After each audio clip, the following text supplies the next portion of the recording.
Hello and welcome my dear student. আশা করি তোমরা প্রত্যেকেই ভালো আছো। আজকে আমরা আমাদের ক্লাস 12-এর আরও একটি কবিতা তথা টেড হিউজের লেখা হক রোস্টিং নিয়ে এই ভিডিওতে আলোচনা করতে চলেছি। তো চলো শুরু করে যাক আজকের ক্লাস। ওকে, সো আজকে তাহলে আমরা তোমাদের দ্বিতীয় কবিতা, অর্থাৎ দ্বিতীয় কবিতা কেন বলছি, কারণ এর আগে আমরা তোমাদের সনেট 73 পড়ে এসেছি। আজকে সিলেবাসের দ্বিতীয় কবিতা হিসাবে আমরা পড়তে চলেছি হক রোস্টিং, তাই তো? বেশ, এই হক রোস্টিং পড়ার আগে ধরে নাও একটা ইমাজিনারি একটা কথা যদি আমি বলি। আমরা তো কথা বলি, আমরা আমাদের বিভিন্ন যে অনুভূতি সেগুলোকে প্রকাশ করি। এখন যদি কোনো হক, দ্যাট মিনস ইন বেঙ্গলি বাজ পাখি যাদের আমরা বলি, তো তাদেরকে যদি একটা কথা বলার অধিকার দেওয়া হয়, মানে ধরে নাও একটা দিন তারা কথা বলতে পারবে, এরকম তাদের জন্য ভগবান প্রদত্ত করেছে, তাহলে সেই হক নিজের যে কার্যকলাপ, নিজের সম্বন্ধে নিজের যে অনুভূতি, সেইগুলোকে সে কিভাবে প্রকাশ করবে, তারই একটা বহিঃপ্রকাশ বা তারই একটা ছোট্ট প্রকাশ বলতে পারো আমাদের এই কবিতা হক রোস্টিং। হক রোস্টিং এই কবিতাটায় যাওয়ার আগে একটা টার্ম, এটা সম্বন্ধে আমাদের একটু পরিচিত হতে হবে, that is apex predator. Apex, APEX, apex, আর প্রিডেটর PREDATOR। অ্যাপেক্স প্রিডেটর জিনিসটা কি? দুটো শব্দের আলাদা আলাদা মানে রয়েছে।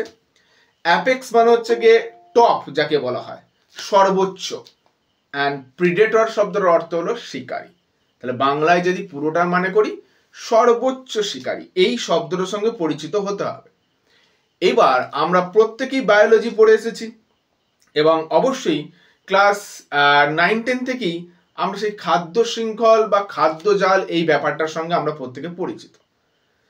যদি একটা খাদ্য শৃঙ্খলকে তোমরা লক্ষ্য করো, তাহলে এই খাদ্য শৃঙ্খলের একেবারে টপে তোমরা যাকে দেখতে পাচ্ছ, দ্যাট ইজ আওয়ার হক। এই তৃণভূমির যে খাদ্য শৃঙ্খল, সেই তৃণভূমির খাদ্য শৃঙ্খলের একেবারে উপরে রয়েছে আমাদের হক, এবং একে বলা হচ্ছে কি না অ্যাপেক্স প্রিডেটর, সর্বোচ্চ শিকারী। অ্যাপেক্স প্রিডেটর কাকে বলা হয়? যে শিকারীকে শিকার করার জন্য আর কেউ থাকে না। অর্থাৎ বাজ পাখি কিন্তু এদের সকলকে ভক্ষণ করে, কিন্তু বাজ পাখিকে ভক্ষণ করার কেউ নেই, তার জন্য তাকেই বলা হচ্ছে অ্যাপেক্স প্রিডেটর। এইবার আমাদের যে কবিতা রিটেন বাই টেড হিউজ, যে কবিতাটা লিখেছেন, সেই কবিতায় বাজ পাখি নিজেকে সর্বোচ্চ শিকারী হিসাবে পরিগণিত করে কিভাবে তার এক্সপ্রেশনগুলো আমাদের সামনে তুলে ধরছে, সেটাই হলো এই কবিতার মূল পাঠ্য। এইবার আসি টাইটেলটার যে এক্সপ্লেনেশন সেইখানে, অর্থাৎ এই কবিতাটার যে নাম হক রোস্টিং, সেটার একটা এক্সপ্লেনেশনে আসা যাক। হক, লক্ষ্য করো কি লেখা আছে, a bird of prey known for its sharp talons, hooked beak and keen eyesight. যাই হোক, যেটা লেখা আছে আমি জাস্ট বাংলায় বলে দিই, কারণ এতটা পড়তে গেলে আমাদের অনেক সময় লেগে যাবে। যেটা বলে দিচ্ছি, হক হলো এক ধরনের পাখি বা বাজ পাখি, যাকে আমরা সোজা বাংলায় বলি, যেটা তীক্ষ্ণ নজরের জন্য বিখ্যাত, ঠিক আছে? এবং এ কিন্তু ফর্মিডেবল, অর্থাৎ ক্ষমাহীন একেবারে। অর্থাৎ এ যাকে শিকার করে, সেই শিকার করার মধ্যে এতটুকু ক্ষমাশীলতা বা দয়াশীলতা নেই, নৃশংসভাবেই শিকার করে, এবং সে এত বড়ই বা এতটাই তীক্ষ্ণ শিকারী সে। রোস্টিং শব্দের অর্থ কি বলা হয়েছে? বলা হয়েছে refers to the act of a bird stealing down to rest or sleep. Roosting শব্দের অর্থ হলো ঘুমাচ্ছে বা তন্দ্রাচ্ছন্ন অবস্থায় রয়েছে এমন একটা পাখি, typically on a branch or a পার্চ। যে পাখিটা কোথায় ঘুমাচ্ছে? সাধারণত কোনো ডালের ওপর কিংবা কোনো পার্চের ওপর। পার্চ কাকে বলা হয়? পাখিরা যে ডালের ওপর বসে থাকে তাকে বলা হয় পার্চ। তাহলে হক রোস্টিং কবিতাটা যদি আমরা সম্পূর্ণভাবে আক্ষরিক অর্থ করি, তাহলে কি দাঁড়াবে না, ওই ঘুমন্ত বা অর্ধ ঘুমন্ত এক বাজ পাখি। তাহলে সেই ঘুমন্ত বা অর্ধ ঘুমন্ত বাজ পাখির একটা কবিতা পড়তে চলেছি আমরা এই হক রোস্টিং কবিতাটার মাধ্যমে। এইবার একটু কবির দিকে ফিরে আসি, টেড হিউজের দিকে। এনার কবিতা আমরা আমাদের আগের ক্লাস 10 সিলেবাসে পড়েছি, মাই ওন ট্রু ফ্যামিলি। সেখানে টেড হিউজ সম্বন্ধে যারা ছিলে তারা অবশ্যই জানো যে আমি সেখানে ধারণা দিয়েছিলাম টেড হিউজ কে ছিলেন। দেখো কবির সম্বন্ধে 2-4টে তথ্য আমরা জেনে রাখি। ইনি একজন মডার্ন পোয়েট লরেটও ছিলেন। টেড হিউজ সাধারণত বন্য প্রাণ এবং বন্য প্রাণী এদেরকে নিয়ে কবিতা লিখতে বেশি পছন্দ করতেন। তবে তার অধিকাংশ কবিতাতে তিনি বন্য প্রাণীদেরকে অবলুপ্তির দিকে দেখিয়েছেন, বা বন্য প্রাণীদেরকে তাদের যে বিউটিফুল সাইড সেটাকে রিপ্রেজেন্ট করেছেন। কিন্তু হক রোস্টিং হলো একটা কবিতা যেখানে টেড হিউজ বন্য প্রাণীর নৃশংস দিকটাকে তুলে ধরেছেন। টেড হিউজ কি মনে করতেন? Violence is an integral part of nature. Violence, নৃশংসতা, এই প্রকৃতির একটা অন্তর্নিহিত অংশ। অর্থাৎ যেখানে প্রকৃতি আছে সেখানে নৃশংসতা আছেই আছে। Nature has its own law, প্রকৃতির নিজস্ব আইন আছে। Nature is both beautiful and merciless. এটা টেড হিউজের ওপিনিয়ন। টেড হিউজ বলতেন নেচার একই সঙ্গে বিউটিফুল, সুন্দর, কিন্তু পাশাপাশি মার্সিলেসও বটে, ক্ষমাহীনও বটে। যেখানে সার্ভাইভাল করতে গেলে, অর্থাৎ বেঁচে থাকতে গেলে তোমাকে অবশ্যই তোমার স্ট্রেংথের ওপর ভরসা রাখতে হবে, শক্তির ওপর ভরসা রাখতেই হবে।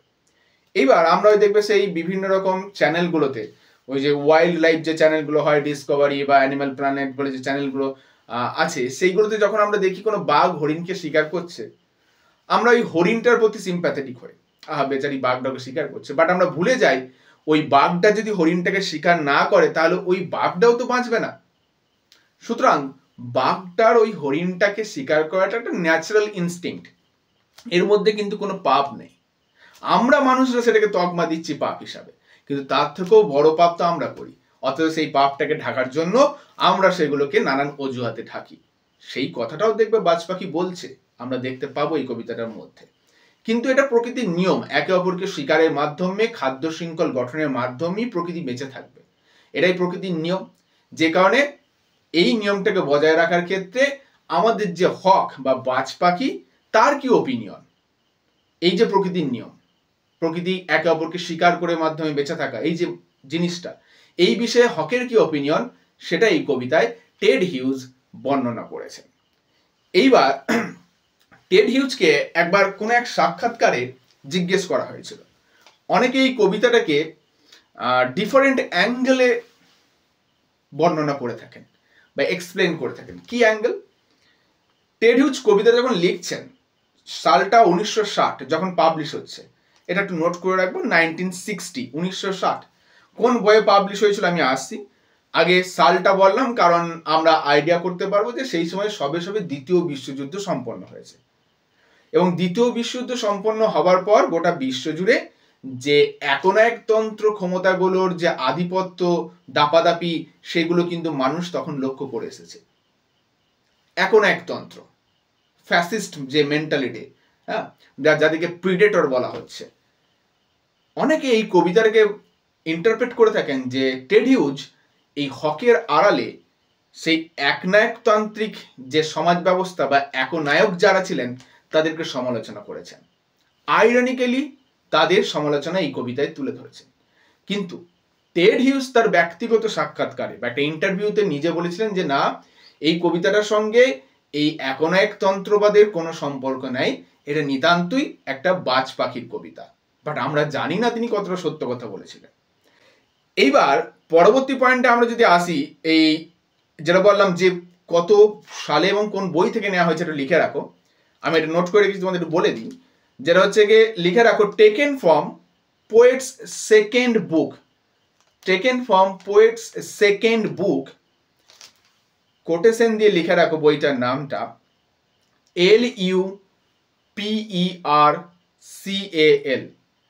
ঠিক আছে, লুপারকাল বা লুপ্রাকাল, LUPERCAL।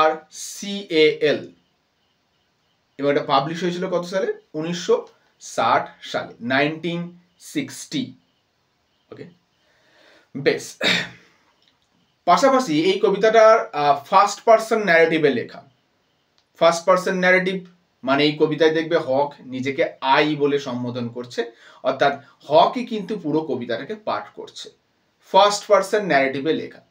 এই যে ফার্স্ট পার্সন ন্যারেটিভ টেকনিক, এই টেকনিকটা ফলো কিন্তু আমরা আগেও করে এসেছি ক্লাস 11-এ, রবার্ট ব্রাউনিং এ মাই লাস্ট ডাচেসে। এবং আমি বলেছিলাম যে মাই লাস্ট ডাচেস কি কবিতা ছিল, একটা ড্রামাটিক মনোলগ। একইভাবে আমাদের হক রুস্টিংও একটা ড্রামাটিক মনোলগ, এটাও কিন্তু একটা ড্রামাটিক মনোলগ। এবং এখানে স্পিকারকে হক অর্থাৎ বাজ পাখি, বাজ পাখি নিজেই নিজের বিভিন্ন বৈশিষ্ট্যগুলি কিন্তু এখানে আমাদেরকে বলে যাচ্ছে।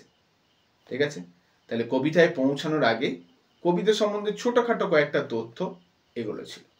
কবিতার ল্যাঙ্গুয়েজ অত্যন্ত সিম্পল অ্যান্ড লুসিড, সেটা নিয়ে আমাদের খুব বেশি প্রবলেম হবে না।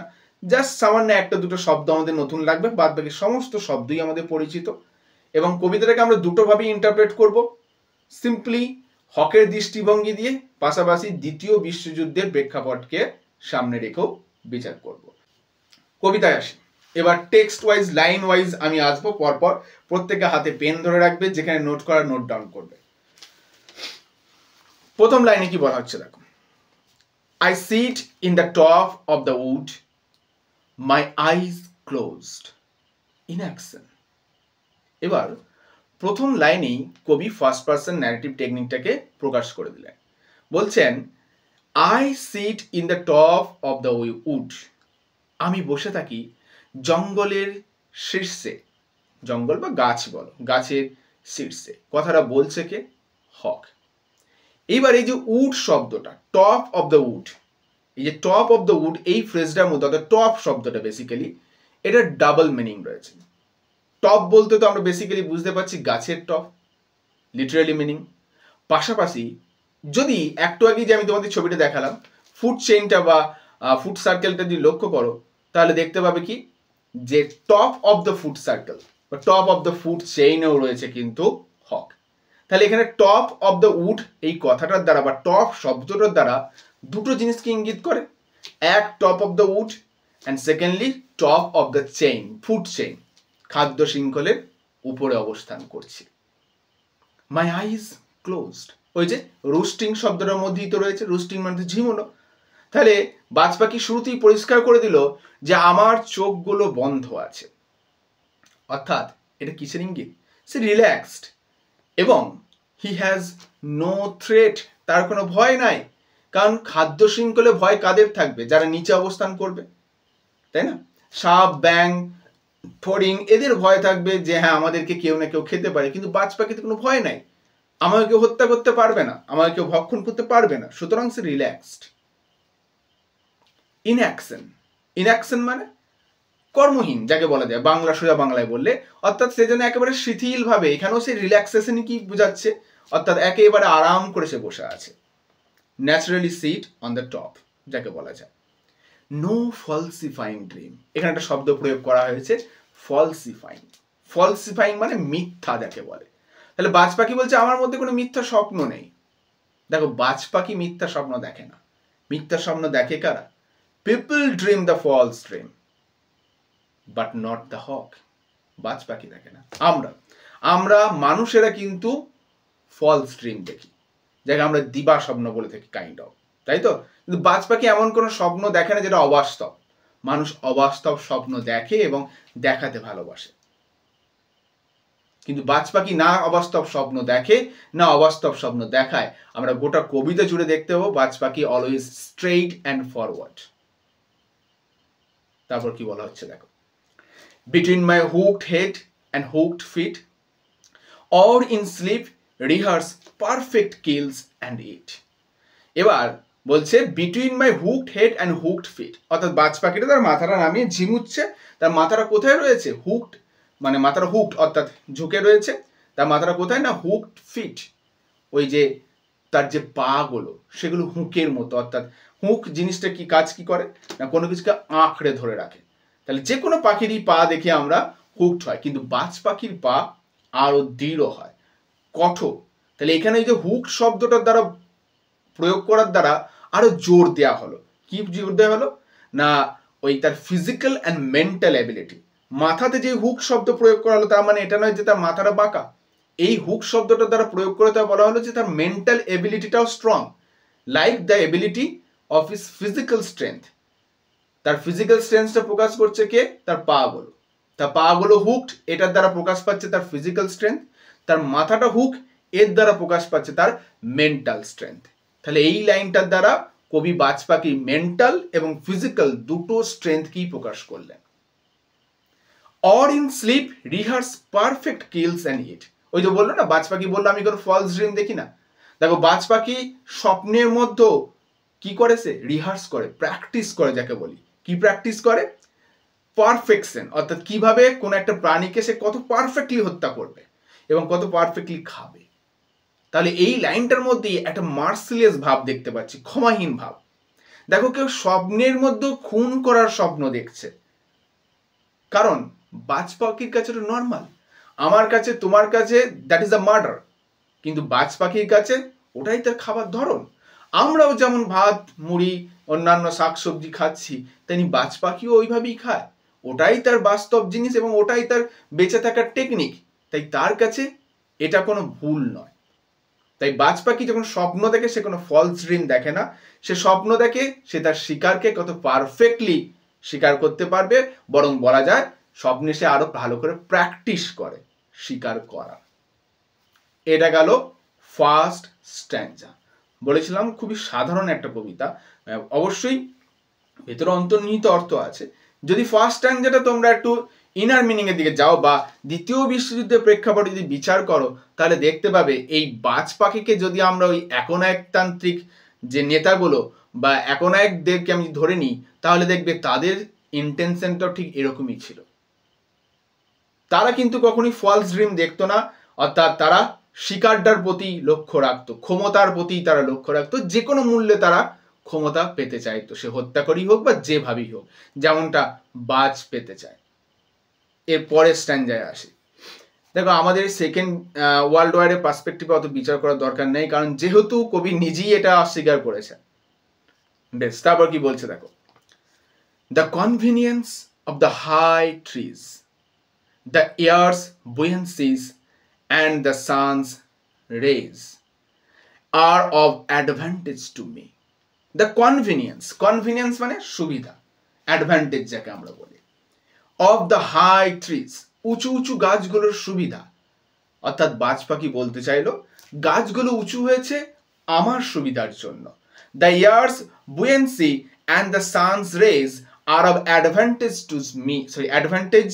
to me. এয়ার্স বুয়েন্সি মানে প্লবতা বা যাকে বলা হয় বয়ে যাওয়া, যাকে বলছি আমরা সোজা বাংলায়। এই যে বাতাস বইছে, সুন্দরভাবে বাতাস বইছে, এবং সূর্যের যে রশ্মি সেটা যে আছে, সেটা কিসের জন্য আছে, অফ মাই অ্যাডভান্টেজ, বা টু গিভ মি অ্যাডভান্টেজ, আমাকে অ্যাডভান্টেজ দেবার জন্য, সুবিধা দেবার জন্য। এই তিনটে লাইনে যদি একটু লক্ষ্য করো, তাহলে এখানে বাজ পাখির মধ্যে একটা ওই আত্মকেন্দ্রিকতা আমরা দেখতে পাবো, ঠিক আছে, তাই না? মানে এখানে বাজ পাখি যেন বলতে চাইছে যে he is not adjusting with the nature, but nature is adjusting with him. অর্থাৎ বাজ পাখি যেন বলতে চাইলো না আমি প্রকৃতির সঙ্গে অ্যাডজাস্ট করিনি, প্রকৃতি আমাকে অ্যাডজাস্ট করছে। অর্থাৎ আমার জন্য গাছ উঁচু হয়েছে, আমার জন্য বাতাস বইছে, আমার জন্য সূর্য রশ্মি দিচ্ছে, এগুলো সব আমার সুবিধার জন্য। প্রকৃতি আমার জন্য এগিয়ে এসছে, আমি প্রকৃতির জন্য এগিয়ে যাই নাই। কিন্তু বাস্তব আমরা কি জানি, বাস্তব আমরা সবাই জানি যে দিস ইজ কল্ড ইভালিউশন, তাই তো, মানে অভিব্যক্তি যাকে আমরা বাংলায় বলছি, বা অভিব্যক্তি অভিযোজন যা খুশি বলতে পারো। তো আমরা ইভালুয়েট হচ্ছি দিনে দিনে পরিবেশের সঙ্গে, প্রকৃতির সঙ্গে। বাজ পাখিও তাই হচ্ছে, কিন্তু বাজ পাখি সেটা বলছে না। বাজ পাখি বলছে যে না, আমি প্রকৃতির জন্য সৃষ্টি হয়নি, প্রকৃতি আমার জন্য সৃষ্টি হয়েছে। ঠিক যেমন করে একনায়করা বলে, একনায়করা নিজেদেরকে সর্বে সর্বা বলে মনে করে, বাজ পাখি তাদেরই একটা নিদর্শন। তাহলে এর মধ্যে এই অংশটার মধ্যে বা এই তিনটে লাইনের মধ্যে অন্ততপক্ষে আমরা বাজ পাখি একটা অ্যারোগেন্স দেখতে পাচ্ছি। অ্যারোগেন্স মানে একটা ভাব বা অ্যারোগেন্ট হককে আমরা এখানে দেখতে পাচ্ছি। ফোর্থ লাইনে কি বলা হলো, and the earth's face upward for my inspection. আবার বাজ বলছে পৃথিবী সে আমার দিকে মুখ তুলে তাকিয়ে থাকে, যেন সে আমাকে বলে যে তুমি আমাকে পর্যবেক্ষণ করো। তার মানে বাজ পাখি কি বলতে চাইছে, আমরা যদি পৃথিবীকে রাউন্ড ধরি, বা ধরি কেন বলবো, আমরা যদি পৃথিবীকে গোলাকারই বলি, তো তাহলে গোলাকার পৃথিবীর উপরিভাগে আমরা রয়েছি, আর সবার উপরে বাজ পাখি রয়েছে। তার মানে বাজ যেন বলতে চাইছে যে নিচে থাকা পৃথিবীটা আমার দিকে উপরের দিকে মুখ করে তাকিয়ে আছে এবং বলছে যে ওহে বাজ, তুমি আমাকে পরীক্ষা করো, নিরীক্ষা করো, আমাকে তুমি দেখো। অর্থাৎ পৃথিবী যেন আমাকে বলছে এসে আমি পৃথিবীকে বলিনি, বা আমার কোনো গরজ পড়ে নাই পৃথিবীর দিকে তাকানোর, পৃথিবী বলছে তাই আমি তাকাই। আমি সবার ওপরে আছি, অ্যাট দ্য টপ, সেটা খাদ্য শৃঙ্খল হোক কিংবা প্রকৃতির টপেই হোক। ঠিক যেমন করে অ্যাকোনাইকরা মনে করে, অ্যাকোনাইকরা মনে করে আমি সর্বে সর্বা, তাই তো, আমি হচ্ছে গিয়ে মূল পোস্ট, বাকি সবাই ল্যাম্প পোস্ট, এমনটাই তারা মনে করে। তাহলে বাজ পাখিও তাই নিজেকে তাই ভাবে, সে ভাবে যে পৃথিবীও যেন আমার দিকে মুখ তুলে চাইছে এটা বলার জন্য যে আমাকে তুমি দেখো। এরপর আসছি দেখি, অর্থাৎ এই অংশের মধ্যে একটা জিনিস বুঝতে পারছি যে হক যেন নিজেকে feels like himself of god, ঈশ্বর বলে মনে করছে, তাই না? এইবার এইখানে প্রথম বাক্যটার দিকে একটু তাকাও। প্রথম বাক্যটা রয়েছে the convenience of the high trees, কিন্তু এরপর একটা এক্সক্লামেশন সাইন আছে। এই জিনিসটা বোঝা যাচ্ছে যে এখানে হঠাৎ করে এক্সক্লামেশন সাইনটা কেন এলো।